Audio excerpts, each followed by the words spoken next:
There's a thread of light across the sky, thin as a vapor trail. As I stand in awe of the work of God, I feel my heart set sail. Like a mariner in a sea of soul, my ragged nets are full. But I won't be lulled by fool's gold over love's magnetic pull. Love's magnetic pull. I give up, I give in, I give my heart up to the wind. All aboard, I hear the children sing. Every day is a holiday, every day is a holiday.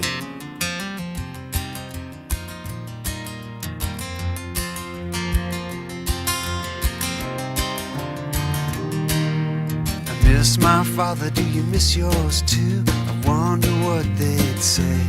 But they'd try to warn us we're about to slip. I say slow down now, loosen your grip. After all we've lost and all we've gained, charity still remains. I like to think we're getting better every day, and giving a little more love away, give a little more away. I give up, I give in, I give my heart up to the wind. All aboard, I hear the children sing. Every day is a holiday, every day is a holiday. It's blood and bone, the truth I know of this fragile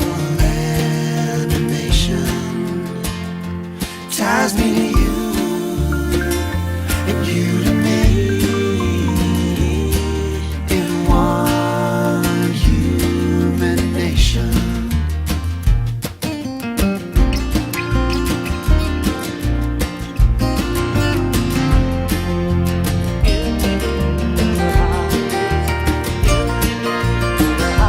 I give up, I give up, I give in, I give in. I give my heart up to the wind. All aboard, I hear the children sing. Every day is a holiday, every day is a holiday. On Jesus, on your way. Every day is a holiday. Or shalom, or salam. Every day is a holiday. Hare Krishna, Namaste. Every day is a holiday. When you turn your love my way, when you turn your love my way.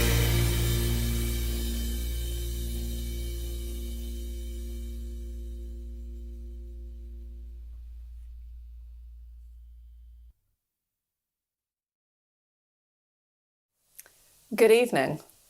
I'm the Reverend Jennifer Brower, and this is Soulful Sundown.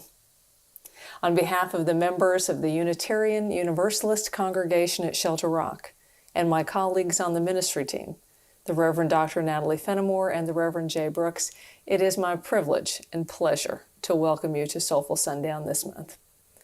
Soulful Sundown is an expression of the Unitarian Universalist belief that there is no separation between the sacred and the secular, that meaning can be found in all of the experiences of human life, and that music communicates far more than words can. The music of Soulful Sundown serves as, if you will, the modern-day scripture for us to reflect upon. It lifts up universal themes. So the musicians of the Cosmic Orchestra and I encourage you to engage with the music of our services without worrying about whether or not you know the song, though I think this month you will know the songs, or whether or not you agree with all of the lyrics of the songs. Hear the music, feel the music, and be encouraged to deeper reflection through and with the music. Now, since music is at the heart of this spiritual experience, it's at the heart of Soulful Sundown, I invite you to join me in greeting the band members. They are Pat Falco and Erica Lee and Jonathan Predis and Eugene Ruffalo, Ben Wish, Mark Schulman, and Chris Marshak, who is also our band leader. The musicians and I are so glad that you are here with us. And since we cannot hold Soulful Sundown in person, it is so important that we feel connected to one another through this medium. So I hope that you will each let us know that you are here by just checking in on the chat. Just give us a sign that you're here so that we can warmly welcome you. And if you are new to Soulful Sundown, we can help you become a part and a participant in the community. Your presence and your messages do really matter to us, so please do use that chat function, and we will try to do the same throughout the service. Every month at Soulful Sundown, we take up a collection to be proud of, honestly. And one December at Soulful Sundown a number of years ago, we raised $5,000 in one service for one organization. And that was truly a December miracle. Well, we can't do that every month. We can't do that every December even. I do always hold out hope, I'll be honest. Tonight, our opportunity to help others, which is really what the offering is all about, will go to two charities in the area of the congregation. The North Shore Soup Kitchen, say that 10 times fast, the North Shore Soup Kitchen, and the AIDS Center for Queens County. There'll be more information about those organizations later. Before we move farther ahead, I'd like to invite you to our next Soulful Salutations. Soulful Salutations, if you haven't tried it yet, is our gentle yoga practice set to live music. It's offered by Ben Wish and Denise DeLuca. The next session is this Sunday, December the 12th at 5 p.m. Eastern Time.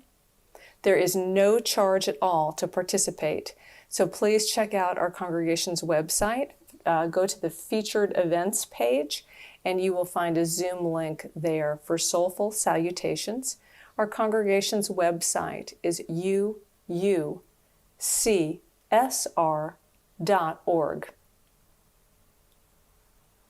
Tonight in our service, 3 of our beloved and talented musicians will share a personal reflection upon their experience of and memories of this season, and an associated song.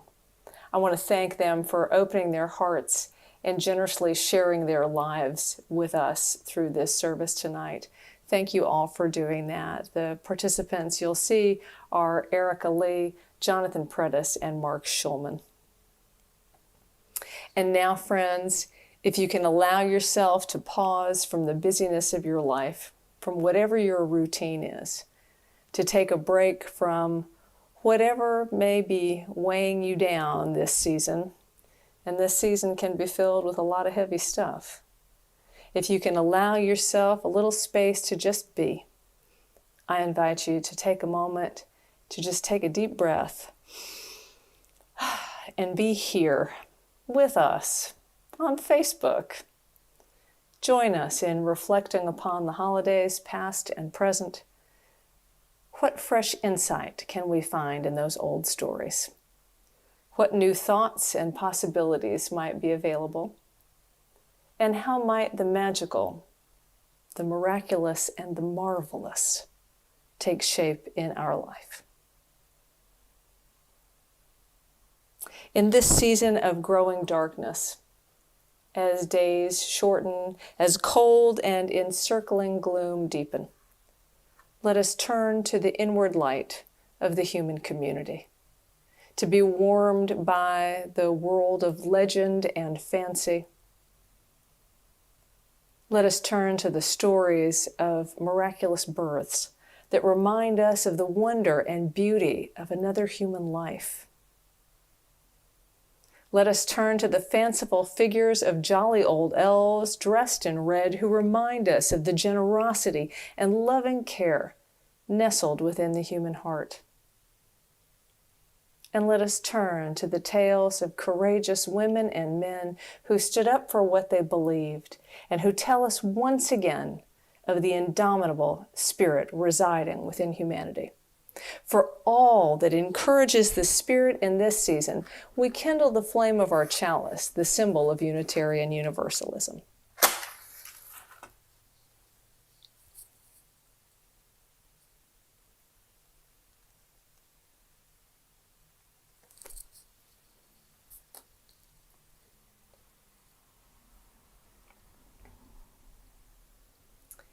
December of 2001 was deeply steeped in sorrow and was just wrong in a whole bunch of ways.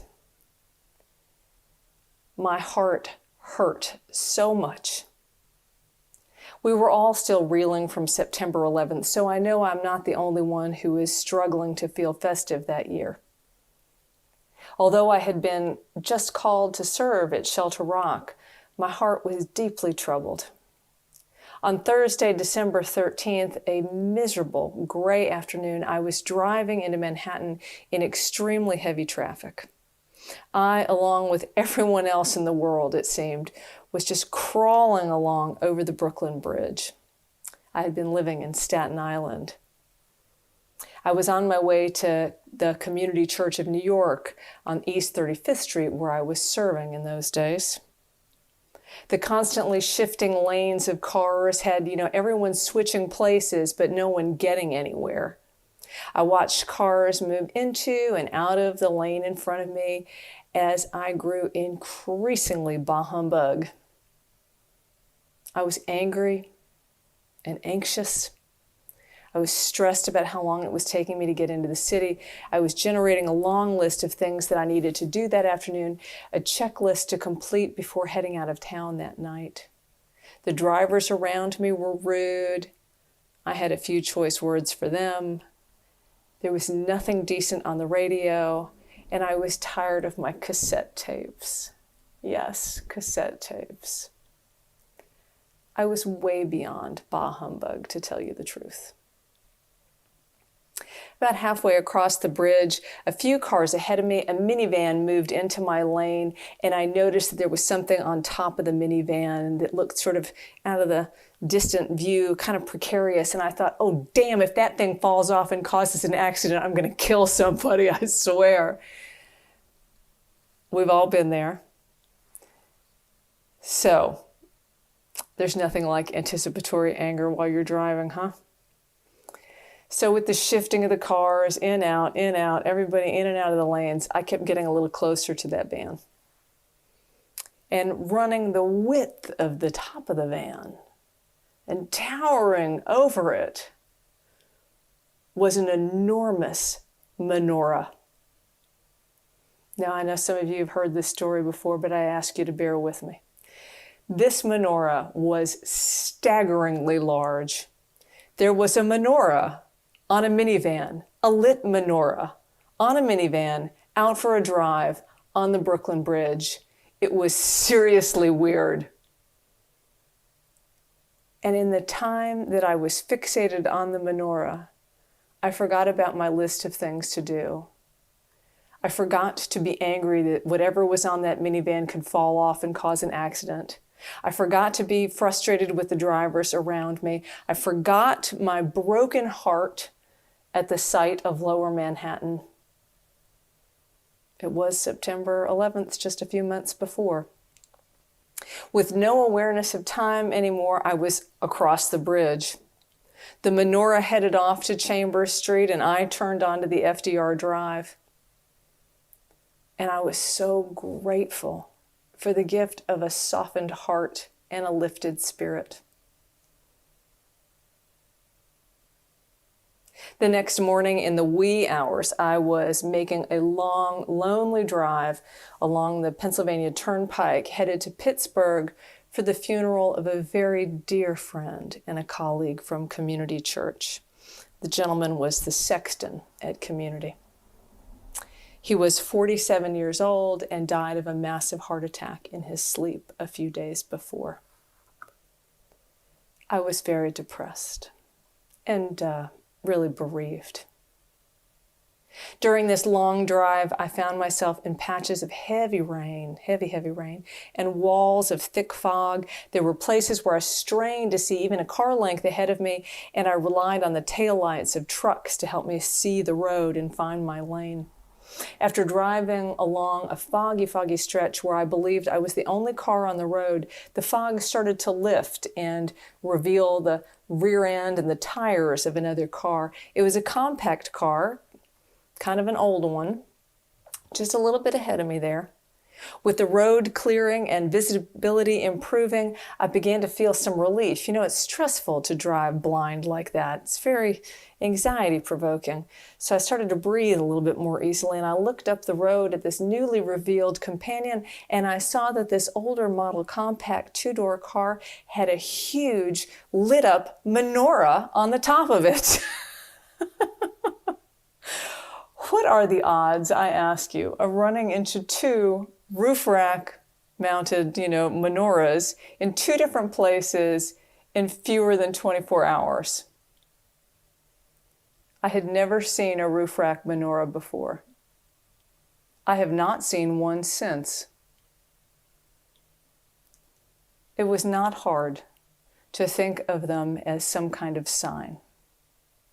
I spent the next stretch of road recalling the story of Hanukkah. As you may know, Hanukkah is not a major holiday in the Jewish calendar. It is not one of the high holy days. It is not written of in the Torah, although it is mentioned in the Christian Bible. Hanukkah has grown in popularity as families have sought a Jewish equivalent to Christmas, but don't let any of that diminish the meaningful message and the miracle of Hanukkah. Hanukkah celebrates the story of the Maccabees, a group of Jewish rebel warriors fighting a losing battle against oppression, a battle they were just sure to suffer and lose, and they won. Hanukkah commemorates the story of the temple, the most sacred space, being reclaimed after being desecrated in the 2nd century before the Common Era, and the miracle of the temple lamp, the eternal flame, burning for 8 days on 1 day's supply of oil, the amount of time it would take for a new supply of consecrated oil to be created. Hanukkah is a celebration of something powerful at work in the world and in the lives of ordinary people, people fighting for their survival. For more than a fleeting moment in my small car in the driving rain, the sadness and gloom that had wrapped itself around me and was pulling me down was replaced with hope and with delight and with faith in the mysterious unfolding of life. The second roof rack menorah in so many days, appearing just ahead of me, seemed another sign of something ineffable and greater than me at work in the world. In the dense fog, its crazy electric candles showed me the way. In that dark and painful season, I was reminded that hope comes in unpredictable forms and at unexpected times, and when the odds seem so totally stacked against us. Each year, and this year, when I am feeling especially tender, I find comfort and am awed by that remarkable Hanukkah story.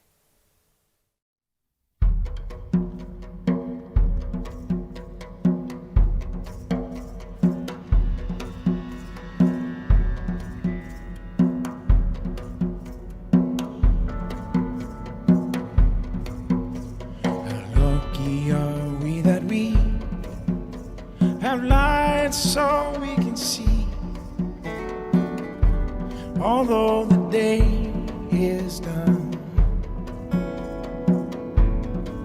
What a miracle that a spark left these candles out in the dark.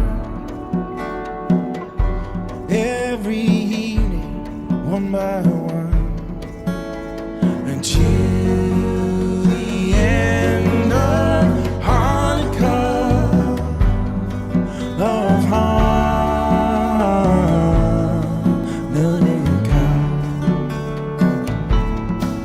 with the jingle bells and the toys and the TV shows and the noise. It's easy to forget. At the end of the day, our whole family will say these words for Hanukkah.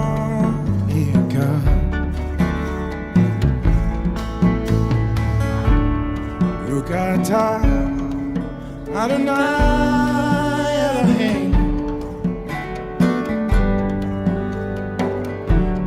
Melech Olam Asher Kidshanu B'mitzvotav Yitzivanu Halek Neshel Hanukkah. Light the candles for Hanukkah, for Hanukkah.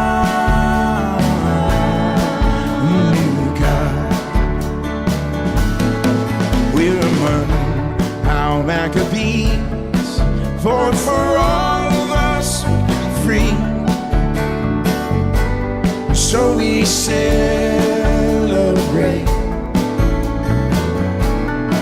on this festival of the lights.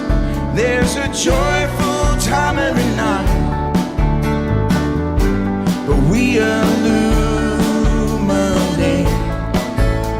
the candles of Hanukkah, of Hanukkah.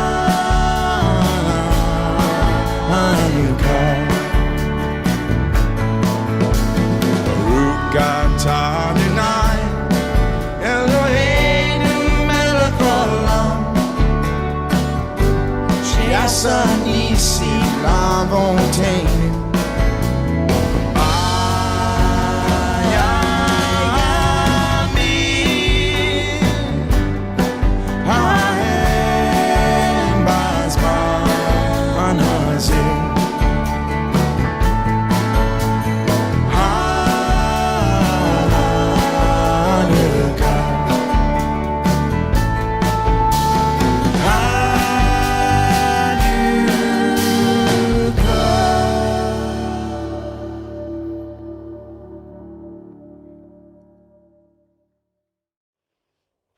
Happy holidays, everybody. I chose the Christmas song for the band to play this year because it has a lot of personal significance to me. Every single year growing up, my family would put on Nat King Cole's version, and there was something about those first two notes. They would just put me in the mood. Maybe because it was the first track on the CD, but also just because the lyrics really reminded me of what mattered most. It talks about family and doing all of the traditional things that you enjoy together, just sharing each other's company and not focusing on the presents and the things that are more material, but what really truly matters. So I hope that you all enjoy the Cosmic Orchestra's version of the Christmas song.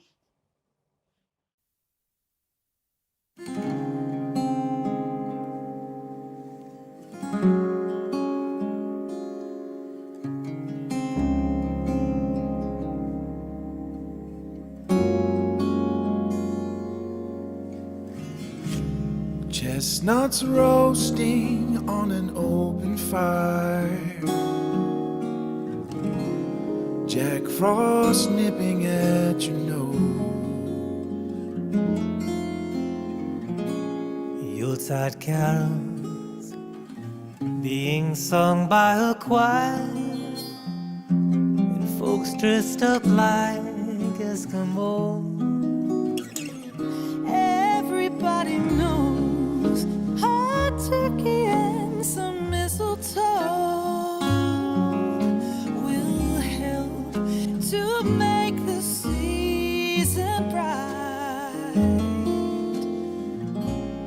tiny tots with their eyes all aglow will find it hard to sleep tonight.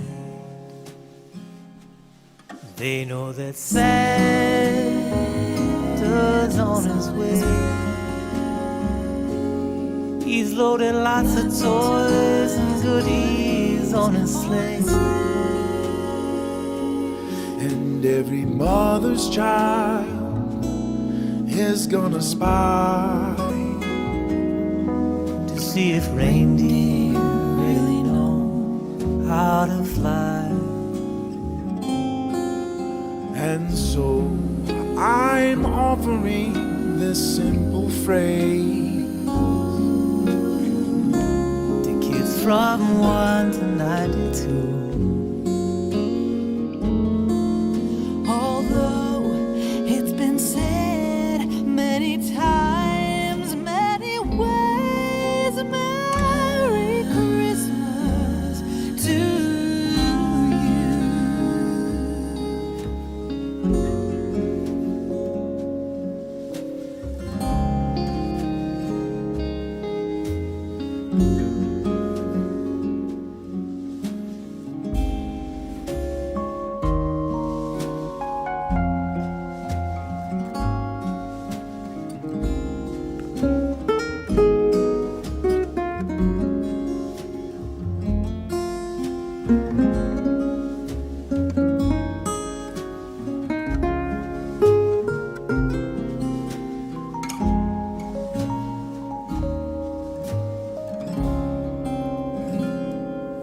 They know that Santa's on his way. He's loading lots of toys and goodies on his sleigh. and every mother's child is gonna spy to see if reindeer really know how to fly. And so I'm offering this simple phrase to kids from 1 to 92. Although it's been said many times, many ways, Merry Christmas. Merry Christmas. Merry Christmas.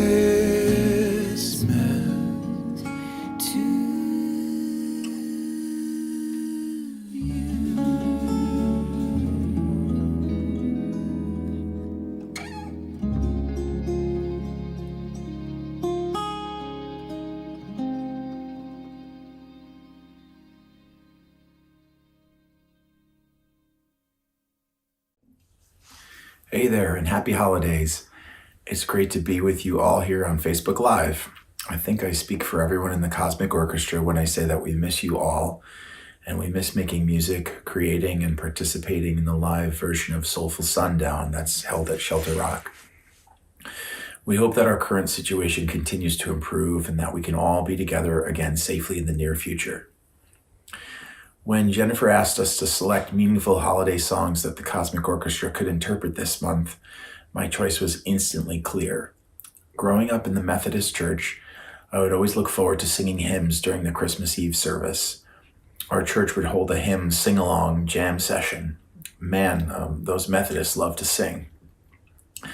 My mother would always sing a rendition of What Child Is This, with my father often accompanying her on the guitar.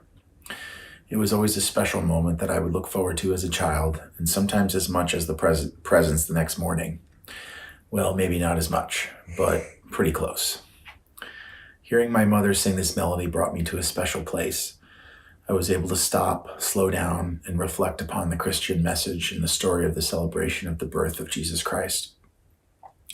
I was able to be thankful and proud of my parents for so gracefully sharing their musical gifts, a tradition I'm proud to carry on, and I hope to pass on in some way to my own children. Now more than ever, the world needs more music makers, creators of all types to remind us of our humanity during these turbulent times. Years later in high school, I was performing with my father's orchestra. We were playing Gustav Holst's St. Paul's Suite, and I was nearly brought to tears by the Greensleeves melody that is quoted at the end of this fantastic work. What a powerful melody and a powerful experience. And it just harkened right back to memories of my mother singing, "What child is this?" Sometimes it just takes a single musical line to remind you of fantastic memories or to bring you to a special place in your mind. For me, a place of great spiritual meaning. The Christmas story and spirit is very much alive when I hear the song, "What Child Is This?" And I hope you enjoy the Cosmic Orchestra's rendition of this magnificent song. 1, 2, 3, 2.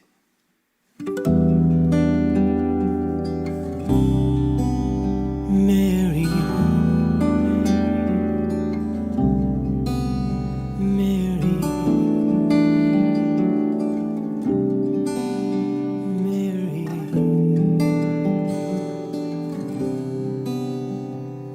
What child is this who lay to rest on Mary's lap is sleeping, whom angels greet with anthems sweet, while shepherds watch the keeping.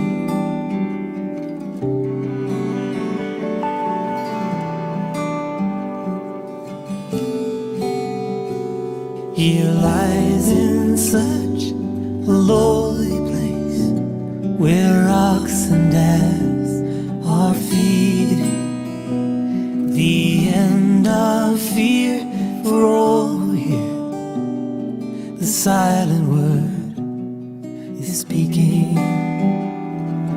This is Christ the King, whom shepherds guard and angels sing. Haste, haste to bring him praise, the babe, the Son of Mary.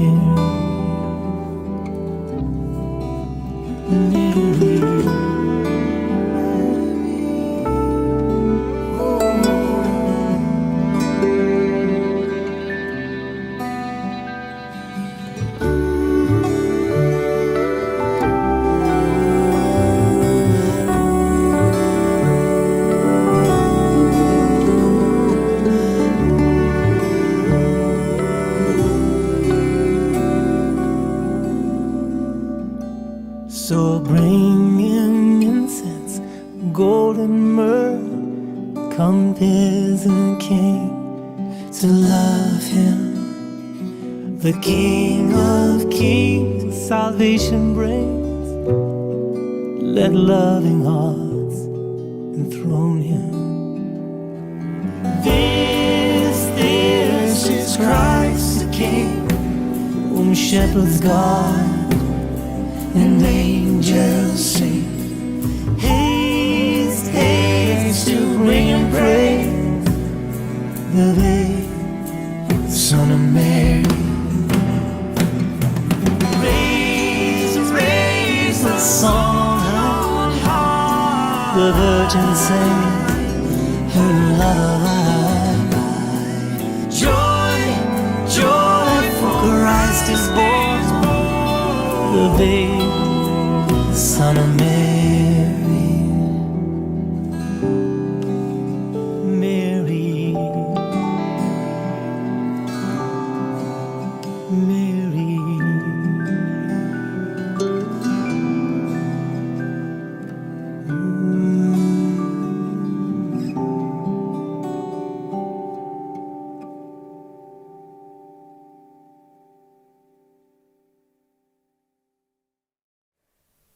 Our collection this evening is for the North Shore Soup Kitchen and the AIDS Center of Queens County. Your gifts go toward holiday meals for families in need. As we continue to manage the pandemic, food insecurity and rising food prices have worsened conditions for many families in our area. For this special collection, please use your smartphone or another device The giving information will be posted in the chat.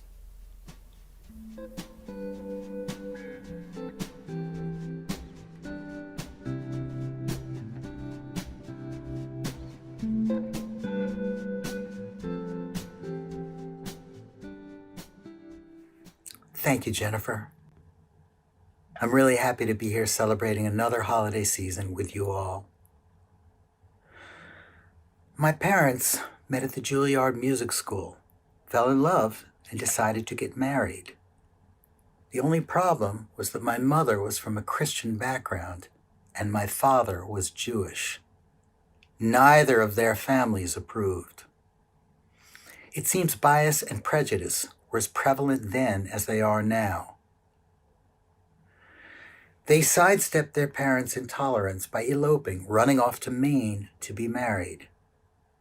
Their relationship was founded in music and conflict. During World War II, my father served in the Merchant Marine, where he taught arranging and orchestration to a young Nelson Riddle. Nelson would, of course, go on to be Frank Sinatra's arranger. In the 1950s, in the dark midst of the Cold War, my mom taught piano and my dad played cello in orchestras and recording studios. Because of my father being Jewish and my parents being in the arts, the specter of Joe McCarthy's House Un-American Activities Committee cast a dark shadow over our home. Somehow, with all of this going on, they raised 4 children. It was decided early on that we as a family would celebrate both Passover and Christmas. They wanted no religious doctrine, no Torahs or Bibles. The rising of the sun and the tides being pulled by the moon, the forests and lakes of New England were evidence of God to them. We would observe Passover with my aunt and uncle in Great Neck, and Christmas at home with Nana, my mom's mother. A Christmas tree adorned with tinsel and strings of fresh cranberries and colored lights. The presents under the tree and the long ritual gift-giving in front of the fireplace on Christmas morning were wondrous for this little boy. Without children of my own, I can only imagine how stressful it was for them raising kids in the turbulent 1960s. My parents worked really hard to give us a good life. The pressure of doing so took its toll, and they did the best they could. The holidays were still a time for the family to be together, a time for good food, a time for good music, and for making each other miserable. In 1960, my father, who was also a composer and arranger, was commissioned to write 10 orchestral arrangements of Christmas carols for a commercially released record album. It would be titled Season's Greetings. Writing for a 90-piece orchestra was as natural as breathing for him. He was paid $150 per arrangement. He received no credit for his work. Even as we struggled to have the holidays be pleasant, the recording of these Christmas carols provided the soundtrack to our Christmas season. Year after year, we enjoyed this beautiful music. Alcohol was consumed, almost always in excess, and I'm afraid it made us less than kind to one another. The night was not often silent. This unfortunate pattern would taint the holidays for decades. Every year, they approached with a tenuous mix of hope and apprehension. At one point in the 1980s, my younger sister and I joined our brother Jay and his wife Greta on Christmas Eve at their home in upstate New York. Greta cooked an amazing Mexican feast. As we sat down to our Christmas Eve dinner, my brother Jay brought Christmas presents to the table. But Jay, we don't open Christmas presents until Christmas morning. He replied, well, yes, we have always done things the same way, and things have always been unhappy. Greta and I thought, why not try something different? Why not break the pattern? So simple, yet so profound. Try a different approach and allow for the possibility of a different outcome. This planted a seed. We'd see if we could have a nicer Christmas this year. We opened our lovely presents, had an amazing Mexican meal, and with our father's arrival the following morning, we resolved to do things differently. We tried to let go of the past, and we had the best Christmas since we were children. We put on Dad's Christmas album and actually enjoyed each other as family. A wonderfully simple idea to try something different and perhaps get a different and better result. Christmases keep getting better every year, ever since. Thank you for celebrating this beautiful season with us this evening. I hope you've all enjoyed a happy Hanukkah, however you may celebrate the season, a joyous Kwanzaa, a peaceful Christmas. We wish you all a healthy, happy, and abundant new year. Thank you.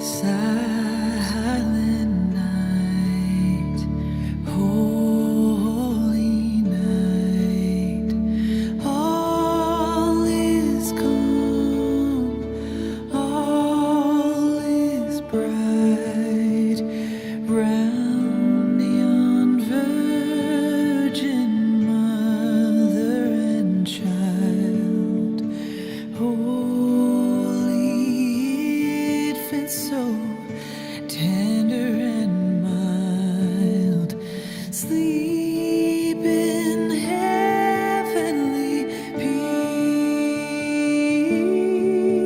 peace, sleep in heavenly peace.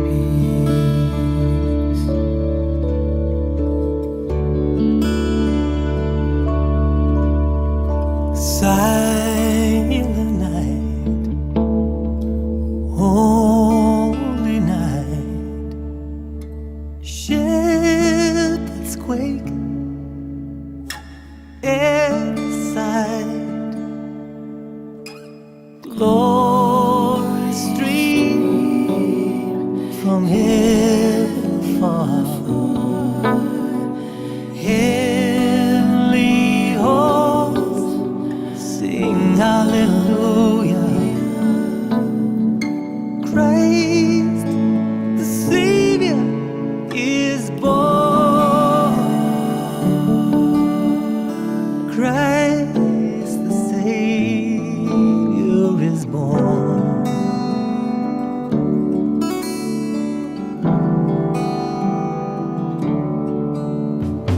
Silent night, holy night, Son of God, love's pure light, radiant beams from thy holy face, with the dawn of redeeming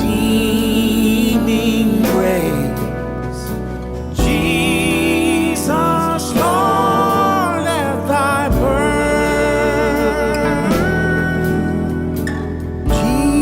Jesus, Lord, at thy birth.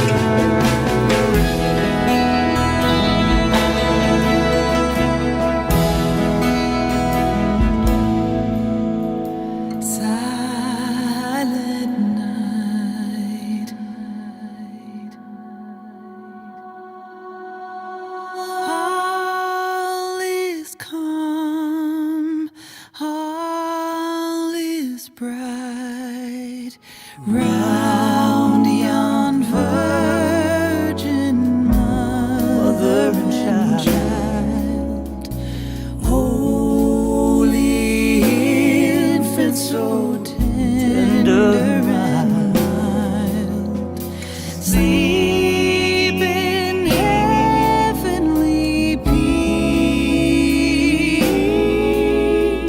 sleep in heavenly peace, sleep in heavenly.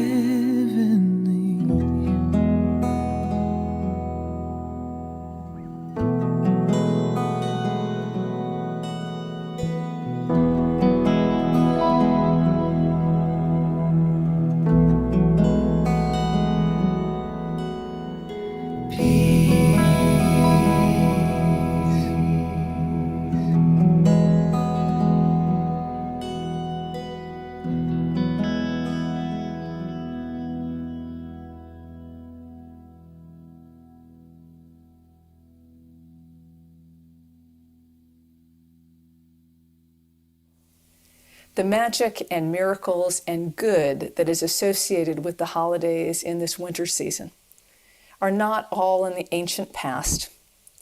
The days of miraculous events are not over. Even as we remember the age-old stories of Hanukkah and Christmas, and as we marvel at the winter solstice, we must remind ourselves and one another that we are each active participants in new stories. We are called to be agents of kindness and exceptional humanity. We are the creators of new moments of magic and marvel and inspiration. Whatever is holy in this human life is here now. It's here all of the time. It dwells within and between and beyond. But we have to want to see and hear and feel and taste it. We have to be open to it, to recognize it. The foundation of hope is ever present. And we will know it if we are willing to put aside our familiar ways, the easier ways of cynicism and apathy, of greed. The holiday season gives us permission to be softer and sentimental and generous and joyful. And we can choose all of that and more in every season. When we allow ourselves to be open-hearted and compassionate, we are our better selves. We are better neighbors. We are better citizens. We are better friends, better partners, better lovers, better parents, better adult children to our parents, and we are better strangers and fellow congregants. And the real gift is for ourselves. Like Ebenezer Scrooge, who has his eyes and heart and mind opened, we too can know life's everyday miracles and feel our meaning and value in this world. Blessings upon you, my soulful friends. Blessings in this season, but not just in this season. We will see you next month in the new year. And now, as we bring this time together to an end, we offer you God Rest Ye Merry Gentlemen, as arranged by Mark Schulman's father. Good night. Happy holidays to you and yours.